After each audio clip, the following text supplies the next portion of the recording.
आळवणी तालुका पंढरपूर येथील रामभक्त निवृत्त प्राध्यापक कल्याण दिगंबर कलढोणे वय 70 वर्षे हबप वासुदेव महाराज फलके बारामती वय 60 वर्षे हबप विठ्ठलबुवा लोहा तालुका नांदेड वय 60 वर्षे यांनी पंढरपूर ते अयोध्या 1500 किलोमीटर पायी प्रवास करून रामलल्लांचे दर्शन घेतले. 55 दिवसांच्या अथक परिश्रमानंतर रविवार दिनांक 4 जानेवारी 2025 रोजी त्यांनी अयोध्येत प्रवेश केला.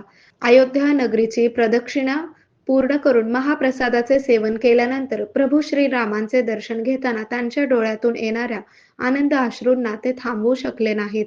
या दरम्यान त्यांनी प्रयागराज, चित्रकूट, काशी या तीर्थक्षेत्रांनाही भेटी देऊन तेथील देवी देवतांचे आशीर्वाद घेतले. प्रभू श्रीरामचंद्रांच्या मंदिरात प्रवेश करताच मानवी अवस्था संत तुकारामांचा अभंग, आनंदाचे डोही, आनंदाचे तरंग, आनंदची अंग, आनंदाचे याप्रमाणे झाली. मन भरून आले, जीवनाचे सार्थक झाल्याचे समाधान वाटले.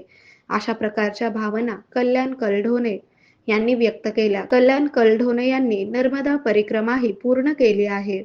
11 नोव्हेंबरला सकाळी 6ला मी अयोध्येच्या प्रवासासाठी सुरुवात केली. पायी प्रवासासाठी पंढरपूर, तुळजापूर, लातूर, नांदेड, माहूरगड या मार्गे यवतमाळ, नागपूरवरून जबलपूर मार्गे आमचा प्रवास झाला. पहिल्या सुरुवातीला माझ्याबरोबर मी प्रवासाला नांदेडपासून विठ्ठल डांगे नावाचे दोस्त आले वारकरी आणि तिथून पुढच्या प्रवासाला सुरुवात झाली. जबलपूरपासून पुढे प्रयागराज, प्रतापगड, सुलतानपूर, अयोध्या हा प्रवास झाला आणि ह्या सगळ्या प्रवासामध्ये रामरायाने किंवा हनुमंतरायाने आमच्यावरती पूर्ण कृपा केली आणि त्यामुळं आमचा प्रवास सुखकर, आनंददायक असा झाला. ह्या सगळ्या प्रवासामध्ये नामस्मरणाची अनुभूती, प्रचिती आम्हाला येत गेली. हे सगळ्यात महत्त्वाचं आहे आणि रामरायानं आमच्याकडून ही यात्रा पूर्ण करून दिली.